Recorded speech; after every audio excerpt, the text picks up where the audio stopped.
you believe it's another midweek message already? I feel like I just got done talking last week, like it was yesterday, when it comes to our heart's desires.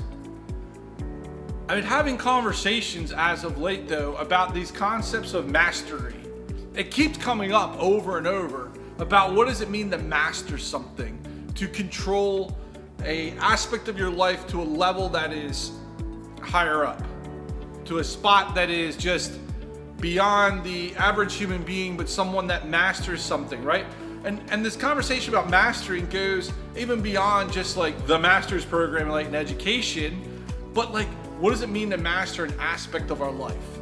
So many times we're satisfied with just being above average, but I wonder what it means to be into a mastering state.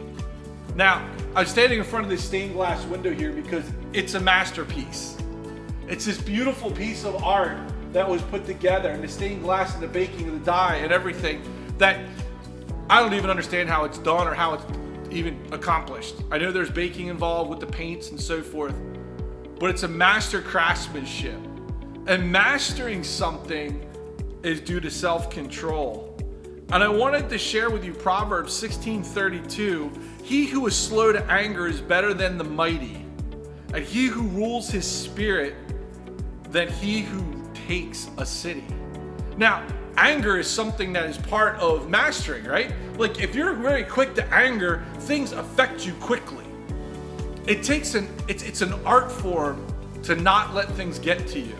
To master the art of not getting angry, having a slow anger is a beautiful thing. But it takes time, it takes practice. And practicing slow to anger is not a fun method for practicing, right? That means you gotta be around things that get you angry. But then when you see his next section, and he who rules his spirit, than he who takes a city. Wow! That means if I have more control over how I operate, that's better than taking over a whole city. A friend and I were discussing recently in our Facebook sermon discussion area. And by the way, if you want to join in, if you've been watching the sermons on Sunday, you want to join in some great sermon discussions, we just started it this week. And you can join that right off of our Facebook page for LLMC. But in this discussion, we were talking about comfort zones.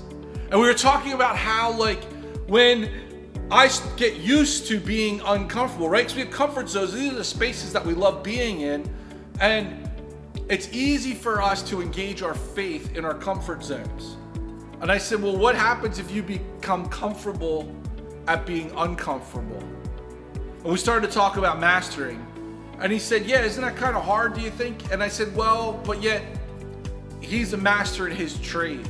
And he's an expert in his line of work. And see, I wonder sometimes if it's okay for us to master in certain areas and we count ourselves out in others. But when we look at this, we have this realization that God has given us this gifted ability to control, to have self-control, but even to control our spirit. So work with me here for a moment.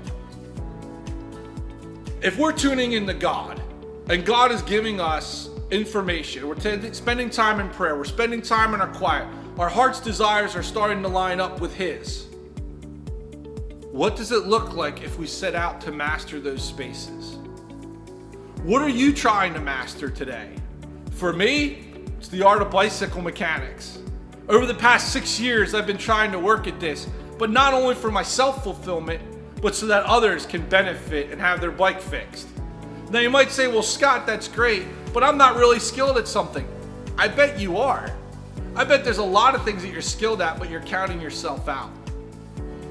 This is where I'm trying to go with all this, and I hope you can see this picture. If we start lining ourselves up with our heart's desires and the things that we enjoy, and we start to become a master of them, others will want to talk to us because we're a master as well. And as we start to master these spaces, and we're able to start to master how we operate, all of a sudden things just get different.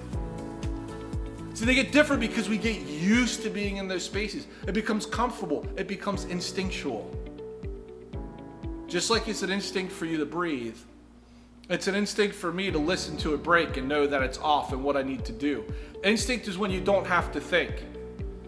Ancient samurais became one with their sword, where it was just instinct for it to flow. And they didn't have to think about how they were moving it. It just happened. When you fish, it's instinct to cast. There's so many things that become instinctual to us because we do it over and over again. So I wonder in your space, what is God calling you into mastering? Where are those spaces that you can let Him come in so that He can work with you in your spirit, so that you can have control and become a master of spaces? And in that mastery of what you do, and you let Him into it, can you imagine for a moment what could happen?